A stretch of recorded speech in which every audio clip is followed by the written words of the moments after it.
राज्यातील सर्व शेतकऱ्यांसाठी आजच्या दिवसभराच्या महत्त्वाच्या ठळक आणि झटपट बातम्या। शेतकऱ्यांच्या खात्यात थेट 20,000 कोटीची मदत जमा, कृषी मंत्री दत्तात्रय भरणे यांची माहिती। महाराष्ट्राचे कृषी मंत्री दत्तात्रय भरणे यांनी सांगितले की राज्य सरकारने शेतकऱ्यांसाठी दिलेल्या आश्वासनाची पूर्तता केली असून आतापर्यंत तब्बल 20,000 कोटी रुपयाची मदत शेतकऱ्यांच्या खात्यात जमा झाली आहे। अतिवृष्टीमुळे आपल्या सर्वांना माहिती आहे की या राज्यातील 1,31,00,000 शेतकऱ्यांना त्याचा खूप मोठ्या प्रमाणात फटका या अतिवृष्टीचा बसला। साधारणतः जून ते नोव्हेंबरपर्यंत ही अतिवृष्टी या राज्यामध्ये झाली। साधारणतः 1,03,00,000 हेक्टर हे पिकांचं नुकसान हे खूप मोठ्या प्रमाणामध्ये झालं आणि ही माहिती अचूक असावी म्हणून केंद्र राज्य सरकारने मागच्या आठवड्यामध्ये केंद्र सरकारकडे हा साधारणतः 29,000 कोटी रुपयांची मागणी ही राज्याने केंद्र सरकारकडे केलेली आहे। लवकरच ते पैसे मिळतील आणि ते पैसे मिळतील किंवा त्याच्या अगोदरच मिळण्याच्या अगोदरच राज्य सरकारने सुद्धा साधारणतः 28 GR हे शेतकऱ्यांसाठी काढलेले आणि त्यापैकी 19,800 कोटी रुपयाचं वाटप हे शेतकऱ्यांना आपण केलेलं आहे। कापूस सोयाबीनच्या दरात वाढीचा संकेत, बाजारभावात हालचाल सुरू। कापूस सोयाबीन मका हमीभावाने खरेदी सुरू। कापूस सोयाबीन आणि मका हमीभावाने विक्री करण्यासाठी शासनाकडून डिजिटल नोंदणी प्रक्रियेला गती देण्यात आली आहे। चांदूर बाजारात मका आवक पोहोचली 5,000 क्विंटलवर, मागणी अभावी दर दबावातच 1,500 ते 1,700 रुपये क्विंटल दर। किसान क्रेडिट कार्ड खाते उघडण्यात महाराष्ट्र आघाडीवर, अशी माहिती केंद्रीय वित्त राज्यमंत्री पंकज चौधरी यांनी सोमवारी लोकसभेत दिली आहे। कर्जमाफी निश्चित करणार मुख्यमंत्र्यांचं पुन्हा आश्वासन, अटी शर्तीच्या पाचरीचे संकेत। संपूर्ण कर्जमाफीच्या आश्वासनाला आता मुख्यमंत्र्यांनी बगल द्यायला सुरुवात केली आहे। यामुळे सरकार कर्जमाफीसाठी वेळ काढूपणा करत आहेच, परंतु अटी शर्तीचा खुट्टा मारणार असल्याचे संकेतही मिळत असल्याने शेतकऱ्यांमध्ये नाराजी आहे। कर्जमाफीचा फायदा बँकापेक्षा शेतकऱ्यांना व्हावा यासाठी समिती काम करत आहे। आवश्यक त्याच शेतकऱ्यांना कर्जमाफी झाली पाहिजे असे राज्याचे मुख्यमंत्री देवेंद्र फडणवीस यांनी मंगळवारी प्रतिपादन केले आहे। एका मुलाखतीदरम्यान मुख्यमंत्री बोलत होते। यावेळी मुख्यमंत्र्यांनी शेतकरी कर्जमाफी आम्ही निश्चित करणार असल्याची ग्वाही दिली, परंतु कर्जमाफी नेमकी कोणत्या तारखेला करण्यात येणार आहे याबद्दल अजूनही ठामपणे मुख्यमंत्री बोलले नाहीत। हमीभाव केंद्रावरील खरेदीला सोयाबीन ओलाव्याचा अडसर, शेतकऱ्यांकडून नाईलाजाने खुल्या बाजारात विक्री। परभणी हिंगोलीतील 13 केंद्रावर 1,00,000 क्विंटल कापूसची खरेदी। नाशिक मालेगाव तालुक्यात रब्बी पेरणी जोरात, क्षेत्रात 7,500 हेक्टरची वाढ। पेरणीसाठी अनुकूल परिस्थिती, मुबलक पाणी साठ्यामुळे गहू पिकाचे क्षेत्र दुपटीने वाढणार। कांद्याच्या आगारात लागवडीबाबत उदासीनता, गहू हरभरा पीक पेरणी। वाढता खर्च, कमी भावामुळे नगर तालुक्यातील शेतकऱ्यांनी फिरवली कांदा पिकाकडे पाठ। हमीदराने कापूस खरेदीचे चुकारे बाकी, मिळणार कधी? अकोला जिल्ह्यातील कापूस उत्पादक शेतकऱ्यांना प्रतीक्षा। आईच्या मंदिरात गुप्तधनाचा शोध, रात्री खोदला खड्डा, शहागड येथील पूजेनंतर भानामतीसारखा प्रकार, पोलीस येतात झाले फरार। अनुदानाची शेतकऱ्यांना प्रतीक्षा, 6,500 शेतकऱ्यांची KYC बाकी।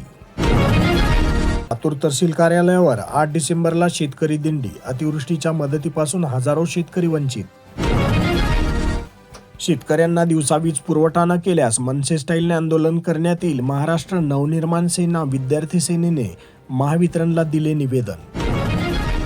नगरपालिका निवडणुकीत सत्ताधारी पक्षाकडून आचारसंहितेची पायमल्ली, भाजपा महायुती विरोधात हजारो तक्रारी दाखल। कर्जमाफीचा प्रस्ताव पाठवलाच नाही, सुप्रिया सुळेंची टीका। अतिवृष्टी होऊनही महाराष्ट्र शासनाचा प्रस्तावच पाठवला गेला नसल्याने सुप्रिया सुळे यांनी म्हटलं आहे। अतिवृष्टीमुळे शेतकरी मोठ्या आर्थिक संकटात असताना कर्जमाफीच्या मागणीवर महाराष्ट्र सरकार गंभीर नाही, असा गंभीर आरोप राष्ट्रवादी काँग्रेसच्या खासदार सुप्रिया सुळे यांनी केला आहे। अतिवृष्टी होऊ नये आणि शेतकऱ्याचे मोठे नुकसान होऊन काही महिने उलटलेले असताना हे राज्य शासनाने कर्जमाफीसाठीचा आवश्यक असलेला प्रस्ताव अद्याप केंद्र सरकारकडे पाठवला नाही, असेही सुप्रिया सुळे यांनी म्हटले आहे। अतिवृष्टीचा अहवाल महाराष्ट्र सरकारनं पाठवला, केंद्रीय कृषी मंत्री शिवराज सिंग चौहान यांनी या संदर्भातली माहिती दिलेली आहे। आपण बघतो यावेळी एक महत्त्वाची बातमी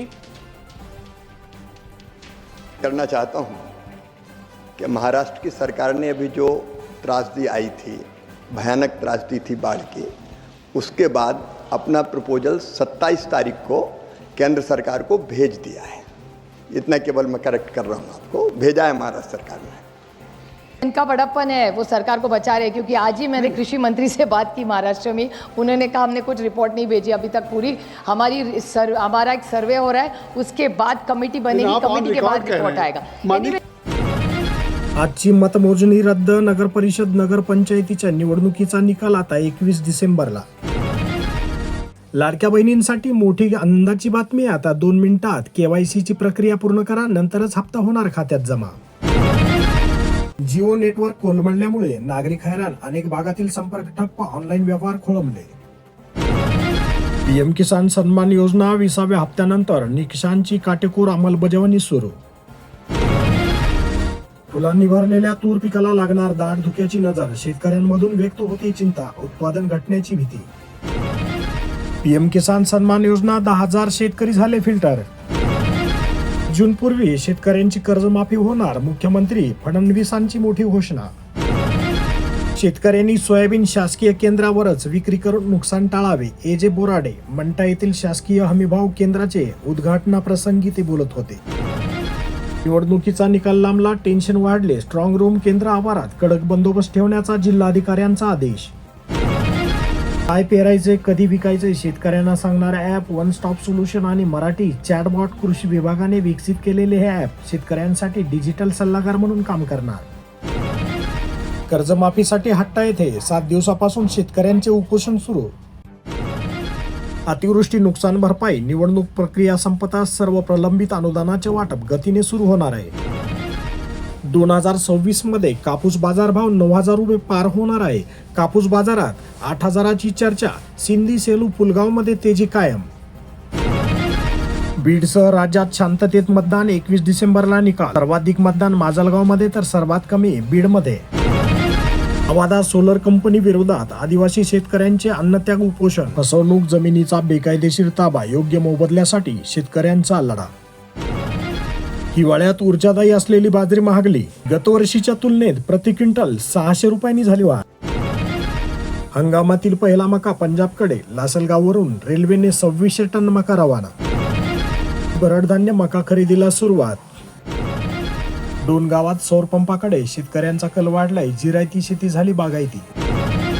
पहिली मशीन बंद पडल्यानंतर दुसरी बसवली, तीही बंद पडली. त्यात 2 तासाचा विलंब. मतदाराच्या रांगा लागल्याने काही काळ मतदारांमधून संताप व्यक्त होत होता.